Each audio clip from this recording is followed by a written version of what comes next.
Your recent video criticizing the performance of the Anwar Ibrahim government got a lot of attention on social media, some supportive and some negative. What are your thoughts about the response? I'm very surprised by the excessive reaction to my comments on the Anwar Ibrahim government and my perception that there seems to be a lack of vision or planning going on. I didn't expect that at all. I didn't expect that would generate so much attention. But there have been some comments here and there saying sort of, well, you can criticize all you want, but what are your suggestions? What do you propose? You know, of course, missing out on the fact that I'm not the prime minister and it's not my job to come up with the solutions. Nor am I someone who said that he had the solutions. Whereas Anwar, of course, went into office promising that everything was going to be better overnight. But anyway, leave that aside. Criticism is free. Advice comes with a fee. You know, that's a professional service. But okay, let's talk about it. I mean, obviously, actually, in many of my videos, I do give suggestions. I do give advice. I do give recommendations. Not just for Malaysia, but for Indonesia, for Saudi Arabia, for UAE, for Chile, for many countries in the global south. But of course, you know, given the format, those are going to be general recommendations, and not getting into great detail or trying to sort of work out the nitty-gritty of those types of things. And again, that's why I said in the other video that maybe Anwar would have been better cut out for being an analyst or being a commentator rather than being a politician, because it's not easy to be a politician. I mean, I give that responsibility its due. It's not an easy job to run a country. And yeah, it is much easier to criticize from the sidelines, for sure. But if you're going to get into politics, if you're going to seek office and seek a position in the government, then you don't have that that latitude to just sort of be general. You have to have specifics. You have to have a very detailed plan. And that's my criticism. I don't see that there's a vision or a detailed plan. You know, of course, when you're making a policy or you're making when you're trying to actually tackle problems practically, the situation has to be a little bit fluid, because things come up and you have to tinker with it a little bit and tweak your plans. But you should have at least an overarching vision of how you think things should go, or what you should be trying to achieve. So on my channel, I've repeated many times that my own personal priorities are for Muslim majority countries and countries across the global south to secure their economic sovereignty and independence, particularly at this pivotal moment in history when the global order is transitioning. The post-World War II world order is being dismantled, and that presents great opportunities for all of the countries that have, for the last 50, 60, 70 years, been the victims of so-called globalization, or what you could more accurately call Western corporate imperialism. They have an opportunity now that they haven't had in my lifetime and in my mother's lifetime even. They have an opportunity now to break free from Western economic exploitation and political subjugation. This is why so many of my videos have actually focused on the destabilization of Europe, and how the owners and controllers of global financialized capital are pivoting away from Europe and away from the West. They're pivoting away from the old economic models that prioritized maintaining the prosperity of Western nations.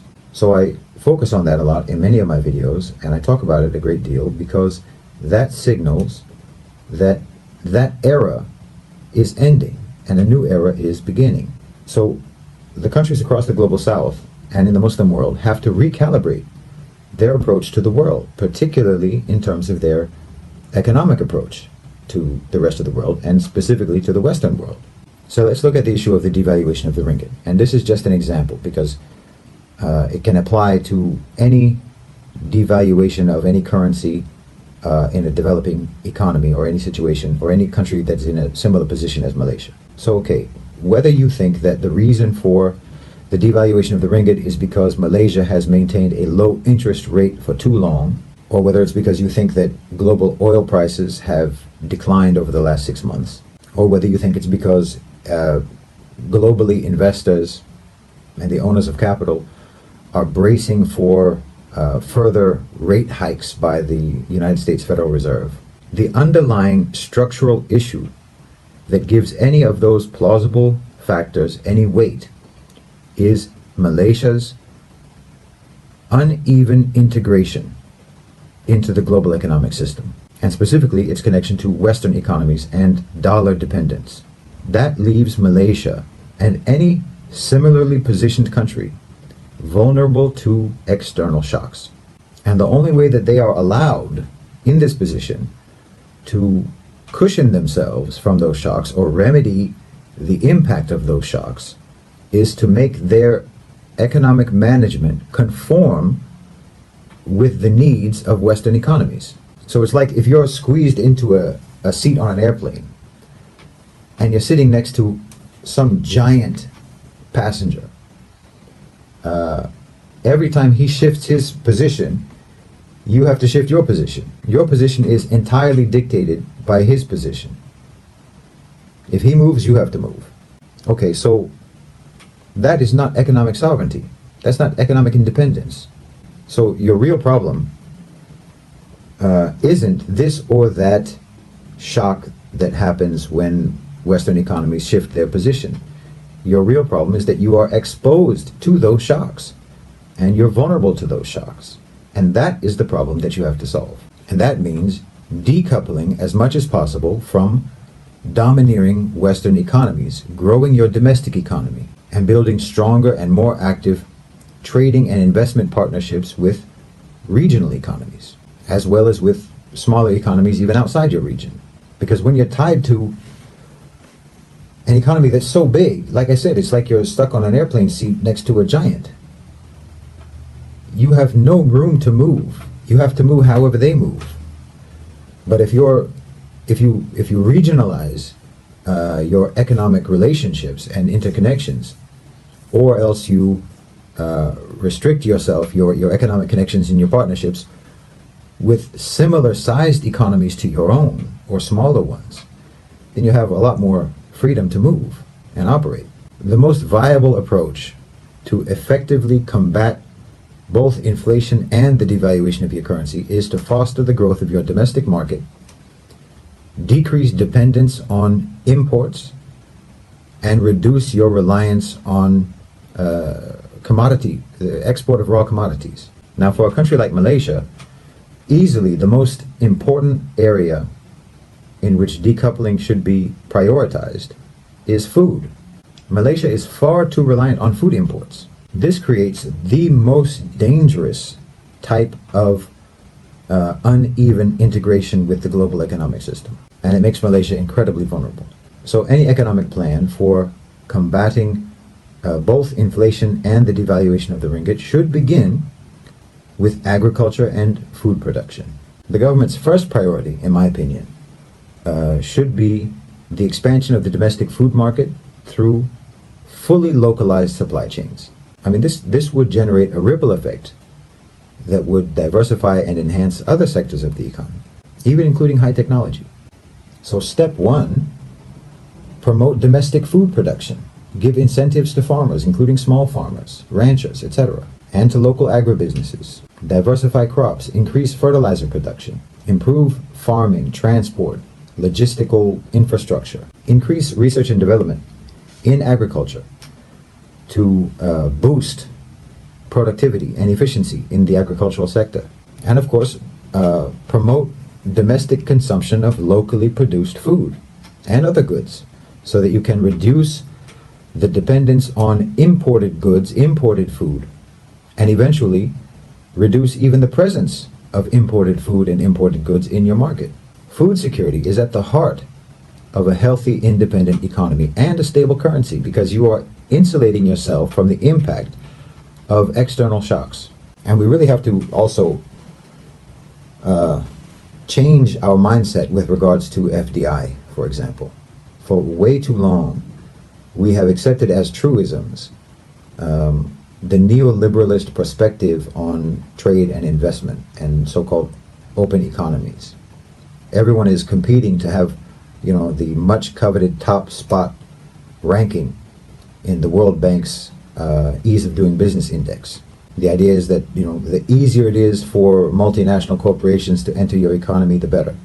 Whoever gets the most FDI wins. But FDI is not an absolute good. FDI can be either good or bad, depending on the terms and conditions that are applied to it, and depending on whether or not that investment helps to foster and grow and develop domestic industries, or whether or not it actually just serves the purpose of overtaking those industries. I mean, the neoliberal approach, the neoliberal system, tends towards enabling Western economies to exploit weaker economies and to undermine the economic sovereignty of countries in the global South. And a great deal of this is accomplished through FDI. Now, we've learned over the decades to sort of console ourselves with the argument that exploitation at least does create jobs, even if those jobs mean embedding our companies, embedding our countries, embedding our workforces in the value chains of foreign companies, as if multinational corporations are doing us a favor by letting them use our workers to boost their profits. That mindset has to change. Foreign investment needs to boost domestic businesses, boost domestic companies, boost domestic skills, domestic technology, domestic industry, and so on. It must be used to make our companies and our industries competitive. It must not be used to remove us from competition. Now, in a lot of ways, I think that Malaysia has actually done quite well in this regard, particularly like when you look at, say, the semiconductor industry. Malaysia is not exclusively, a factory for Intel or Texas Instruments or something like that. They have, mashallah, developed their own domestic companies, their own vibrant companies in that sector. So even though, yes, a good deal of the integrated circuits that Malaysia exports are actually just transfers internal to Western companies, but a growing proportion of that is actually comprised of Malaysian-produced Malaysian products for Malaysian profits, for Malaysian companies. And that's excellent, mashallah. This has to be further supported and potentially replicated in other sectors. They've done very well, for example, also in the automotive industry.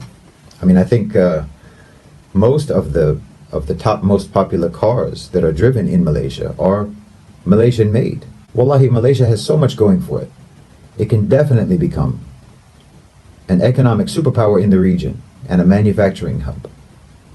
No question about it. And it can secure its economic sovereignty and independence. There just has to be a confident and clear vision for that. And again, now is the time to do this. Now is the time for that kind of shift in how Malaysia or Indonesia or any of the Muslim countries or any of the countries in the global South and all of the countries in the global South, for that kind of a shift in how we deal with the West. Because the owners and controllers of global financialized capital are pivoting to the global South, in part precisely because neoliberal globalization has facilitated the transcendence of corporate power and the creation of a financial elite who are not beholden to any particular nation, and therefore they're not particularly committed to ensuring the prosperity of any particular nation, because they are a nation unto themselves, and thus they're not as interested anymore in making sure that profits and money exclusively flows westward. The consumer pools and the workforces in Europe are depleting, but they remain robust in the global South, particularly in Asia.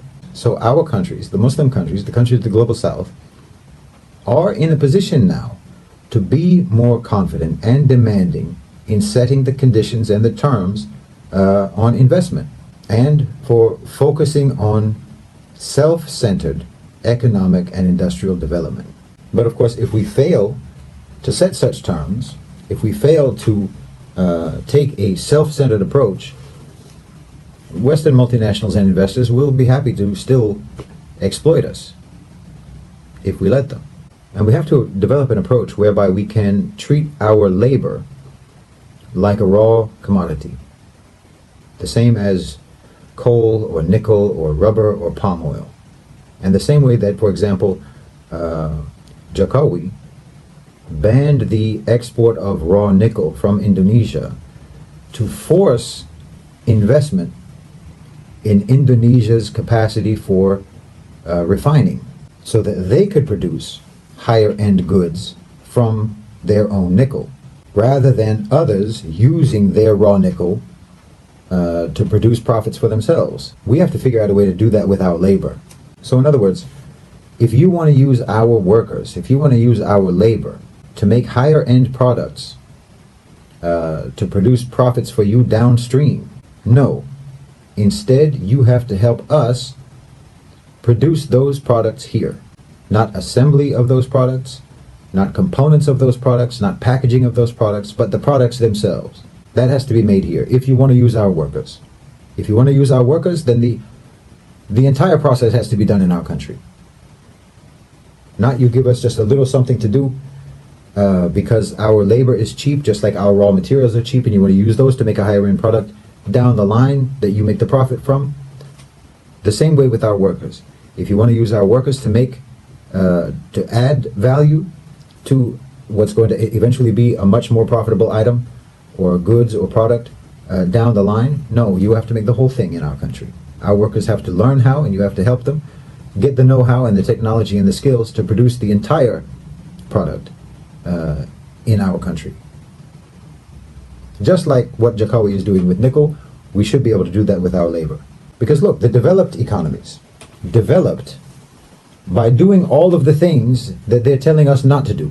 They were self-centered in their development. They were isolationist. They placed restrictions on imports. They had capital controls. They did all of that. And that's how they became advanced economies. Now they're saying that all of those things are impediments to the free market. All of those things amount to unfair trade. And it interferes with having an even playing field. It's unfair.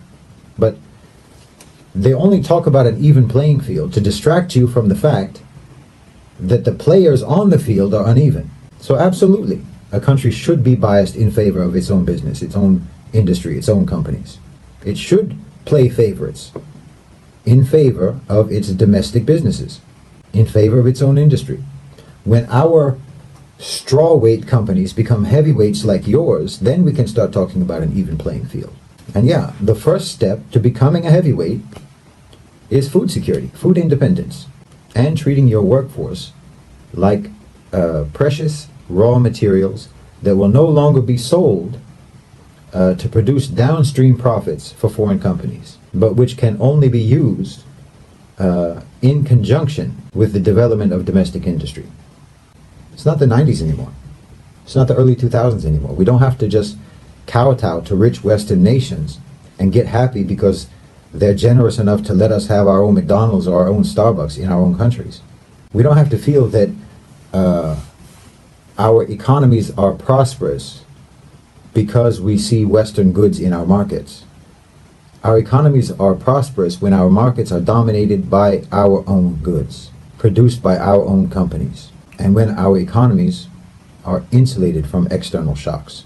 Integration into Western economies, or integration with Western economies, is no longer the criteria for success. I mean, have you looked at their economies recently? The largest and most powerful economy in Europe is grinding to a halt, Germany.